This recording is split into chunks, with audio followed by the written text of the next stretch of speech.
नमस्कार मित्रांनो, एमपीएससी वालावरती तुम्हा सर्वांचं स्वागत आहे. आपण करंट मधल्या विषयांचं विश्लेषण करण्याची एक नवीन सिरीज सुरू केलेली आहे आणि त्याच सिरीज अंतर्गत आज आपण माहिती घेणार आहोत युनिफॉर्म सिव्हिल कोड याच्या विषयीची. युनिफॉर्म सिव्हिल कोड म्हणजेच समान नागरी कायदा. आता गेल्या काही दिवसांपासून माननीय पंतप्रधान नरेंद्र मोदी यांनी जाहीर सभांमध्ये युनिफॉर्म सिव्हिल कोडचा मुद्दा छेडलेला आहे. याच्या पाठोपाठ गोव्याचे जे मुख्यमंत्री आहेत यांनी सुद्धा युनिफॉर्म सिव्हिल कोड विषयी अभिमान असल्याचं म्हणलेलं आहे. म्हणजे काय, सगळीकडे सध्या युनिफॉर्म सिव्हिल कोड संदर्भात चर्चा सुरू झालेली दिसते. पण युनिफॉर्म सिव्हिल कोडमुळे नेमकं काय होईल याच्याविषयी कुणालाही काहीही पक्की माहिती नाहीये. अगदी असाच प्रसंग लोकपालच्या वेळेस सुद्धा आलेला होता बघा. 10 वर्षांपूर्वी ज्यावेळेस आंदोलन आपल्या देशामध्ये सुरू झालं होतं, स्वातंत्र्यानंतरचं पहिलं आंदोलन, सगळ्यात मोठं असं सुद्धा म्हणलं गेलं होतं. हे सुद्धा एक पद्धतीचं स्वातंत्र्य आंदोलन आहे असं सांगितलं गेलं होतं. पण लोकपाल आल्यामुळं नेमकं काय होईल हे कोणालाच काही माहिती नव्हतं. रस्त्याने खूप सारे जण फिरत होते, सरकारच्या विरोधात घोषणाबाजी करत होते, वेगवेगळ्या मुद्द्यांमध्ये वेगवेगळ्या चर्चांमध्ये भाग घेत होते. पण लोकपाल आल्याने नेमकं काय साध्य होईल हे कोणालाही माहिती नव्हतं. आणि यथावकाश लोकपाल आला सुद्धा, त्या संदर्भात त्या विद्यमान सरकारने त्याची शिक्षा भोगली सुद्धा. पण लोकपाल आल्यामुळं नेमकं काय साध्य झालं हे गेल्या 10 वर्षामध्ये 11 वर्षामध्ये कोणालाही समोर आलेलं नाही. अगदी तशीच परिस्थिती काही समान नागरी कायद्याबद्दल होती की काय अशी शंका उपस्थित झालेली आहे. कारण की समान नागरी कायदा म्हणजे काय हे खूप साऱ्या जणांना क्लिअर नाहीये. आणि समान नागरी कायदा आला म्हणून आपल्याला काय फायदे होतील हे सुद्धा खूप साऱ्या जणांना क्लिअर नाहीये. आता आपल्या इथले जे 2 प्रमुख राष्ट्रीय पक्ष आहेत, जो सत्तेमध्ये आहे, त्यांचं म्हणणं आहे की समान नागरी कायदा हा यायलाच पाहिजे आणि समान नागरी कायदा आला तर असं असं होईल असं एक स्वप्न दाखवलं जाते. आणि जे विरोधामध्ये आहेत ते समान नागरी कायदा आल्यामुळं इतकं काही नुकसान होईल असं सांगतायत. पण दोन्हीही मुद्दे चुकीचे आहेत हे या ठिकाणी समजून घेणं फार गरजेचं आहे. समान नागरी कायद्याची तरतूद आपल्या घटनेमध्ये मुळामध्ये केलेली आहे. आपल्या मार्गदर्शक तत्वांमध्ये कलम 44 अंतर्गत समान नागरी कायद्याची ऑलरेडी तरतूद केलेली आहे. आणि मार्गदर्शक तत्व ही यथावकाश अंमलात आणण्यात यावीत अशी सुद्धा अपेक्षा त्यावेळेस घटनाकारांनी व्यक्त केलेली होती. आणि त्याचाच एक भाग म्हणून आपण शिक्षण जे आहे आता मूलभूत अधिकाराचा भाग केलेला आहे. समान नागरी कायद्याकडे येतो. आता हा युनिफॉर्म सिव्हिल कोड जो आहे याला आपण थोडीशी गल्लत करतोय. युनिफॉर्म सिव्हिल कोड आणि कॉमन सिव्हिल कोड याच्यामध्ये फरक आहे बघा. युनिफॉर्म सिव्हिल कोड आणि दुसरा जो आहे तो म्हणजे काय, तर कॉमन सिव्हिल कोड. तर इथं थोडीशी गडबड होतीये. ठीक आहे, युनिफॉर्म आणि कॉमन. तर आपल्याला कॉमन नकोय, आपल्याला काय हवं आहे, युनिफॉर्म सिव्हिल कोड असायला पाहिजे. आणि ऑलरेडी आपल्या देशामध्ये क्रिमिनल कोड हा सगळ्यांना सरसकट धर्म, जात, वंश, पंथ याच्या पलीकडे जाऊन क्रिमिनल कोड हा सगळ्यांना समान आहे. म्हणजे जर का कोणी गुन्हे केले क्रिमिनल टाईप काही गुन्हा जर का झाला तर सर्वांना समान पद्धतीने शासन केलं जातं. पण हा युनिफॉर्म सिव्हिल कोड जो आहे याच्याविषयी चर्चा सातत्याने होते. जर का बेसिक अगदी सांगायचं म्हणलं तर युनिफॉर्म सिव्हिल कोड म्हणजे काय, तर भारतामध्ये लग्न, वारसा हक्क यासोबतच लग्न, वारसा हक्क, मालमत्ता या संदर्भात सरसकट एकाच पद्धतीचा कायदा असणं आणि तो सर्वांना समान पद्धतीने लागू असणं म्हणजे uniform civil code. Uniform civil code आल्यामुळं खूप काही गोष्टी बदलतील असं बिलकुल नाहीये, हे या ठिकाणी समजून घेणं गरजेचं आहे. आणि युनिफॉर्म सिव्हिल कोड आला म्हणून आरक्षणाला कुठेतरी धक्का लागला, आरक्षण बंद होईल असं सुद्धा नाही, हेही समजून घ्या. हे नाही, आरक्षणाचा याच्यामध्ये मुद्दा नाहीये, हे समजून घेणं गरजेचं आहे. समान नागरी कायद्याचा वाद भारतामध्ये अनेक वर्षांपासून चालत आलाय. या कायद्याच्या समर्थनातील लोकांचं म्हणणं आहे की कायदा असायला हवा, मग ते कुठल्याही धर्माचे का असोत. समान नागरी कायदा म्हणजे कॉमन सिव्हिल कोड किंवा युनिफॉर्म सिव्हिल कोड लागू करण्याचे मोदी सरकारचे प्रयत्न असतील अशी चर्चा गेल्या वर्षापासून आहे आणि त्यांनी तसं त्यांच्या जाहीरनाम्यामध्ये सुद्धा सांगितलं होतं. काश्मीरचा एक विषय होता, युनिफॉर्म सिव्हिल कोडचा सुद्धा त्याच्यामध्ये विषय होता आणि सध्या त्याच दिशेने पावलं चाललेली दिसत आहेत.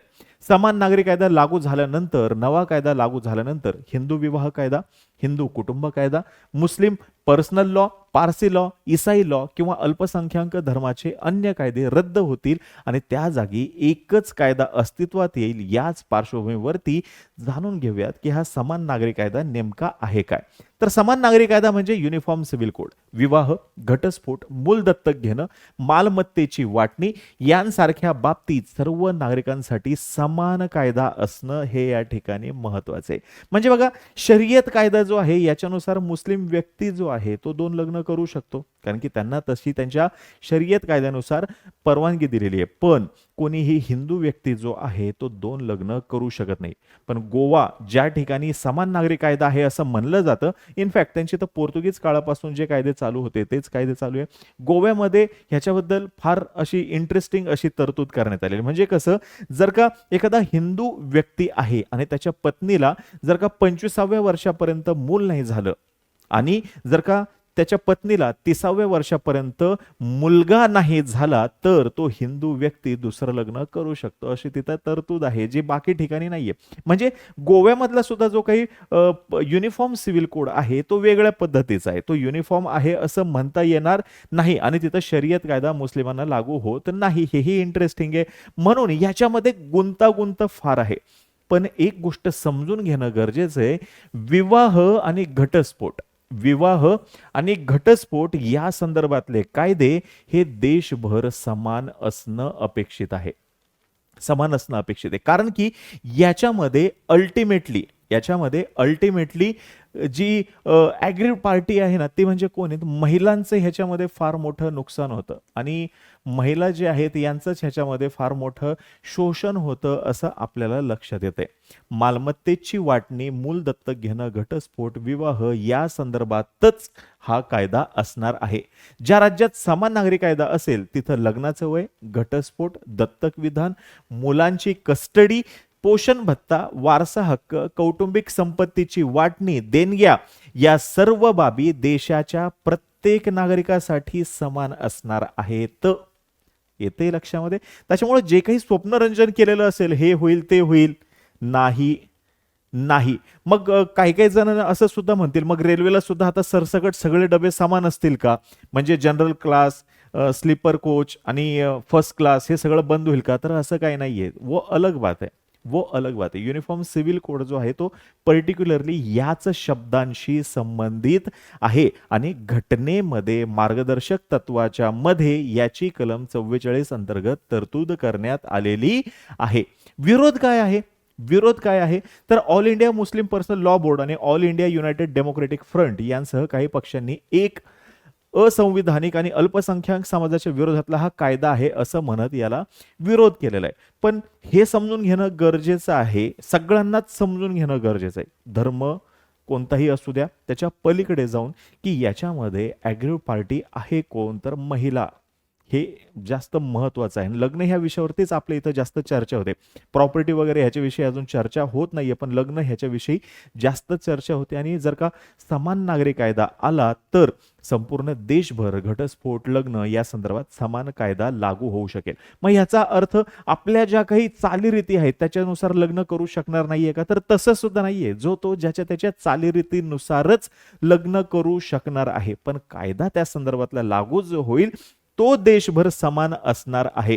भारत विविधता भरपूर आहे. आपण आपल्या घटना जी आहे या घटनेचं वैशिष्ट्य सांगतो, काय विस्तृत घटना आहे. कशामुळे आहे तर विविधता खूप आहे.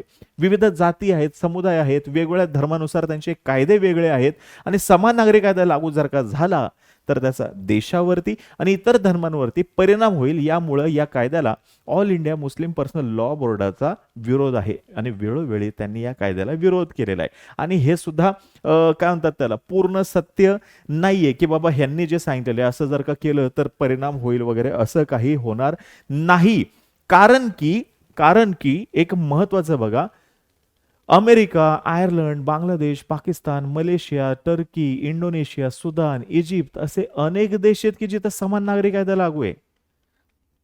मग भारताच्या केसमध्ये असं वेगळं काय होणार आहे? काहीच नाही होणार आहे. अमेरिका अमेरिका आहे. वाय? तिथं समान नागरी कायदा आहे म्हणून आहेच की. समान नागरी कायदा असून काही फरक पडलेला आहे का?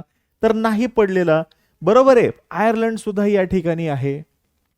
नाही फरक पडलेला. फायदे तोटे काय असतील? कायदा जो आहे त्याचे चांगल्या गोष्टी असणार आहेत, वाईट गोष्टी असणार आहेत. पण त्या दृष्टीने हालचाल जी होतीये, त्या दृष्टीने जे काही प्रयत्न केले जात आहेत सरकारकडून, ते त्यांच्याकडून प्रयत्न होणार आहेत. फक्त याच्यामध्ये अडचण एकच येणार आहे. अडचण म्हणजे काय? जर का समान नागरी कायदा हे मी मगाशी म्हणलं तसं समान नागरी कायदा हा तुमच्या कलम 44 मध्ये आहे आणि कलम 44 हे तुमचं काय आहे? मार्गदर्शक तत्व. आणि मार्गदर्शक तत्व जी आहेत याच्यामध्ये जर का काही बदल करायचा असेल किंवा काय करायचं असेल तर it is a special majority. आणि मग लोकसभा, राज्यसभा या दोन्ही ठिकाणी या संदर्भात त्यांना मॅनेज करावं लागणार आहे. व्यवस्थित सगळ्या गोष्टी पटवून द्यावं लागणार आहे. लोकांपाशी जावं लागणार आहे. या संदर्भातल्या सूचना, हरकती ज्या आहेत त्या मागवाव्या लागणार आहेत. 21वं लॉ कमिशन जे होतं त्यांनी सांगितलं होतं की यार फिजिबल नाहीये, हे करणं जे आहे हे फिजिबल नाहीये असं म्हणतात. पण कधीतरी करायला पाहिजे ना.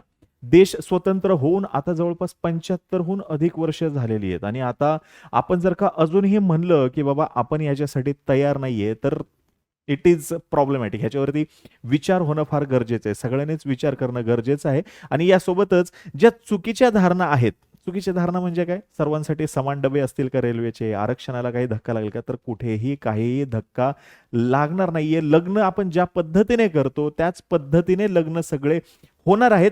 फक्त अन्याय वगैरे जो काही घटनांबाबत झालेला आहे, मग ते गोवा असू द्या, कोणतंही राज्य असू द्या, कोणताही धर्म असू द्या, तर ह्याला कुठेतरी जाऊन एक काय म्हणतात चांगलं रूप देता येऊ शकतं. अन्याय होणार नाही याच्यासाठी काळजी घेतली जाऊ शकते.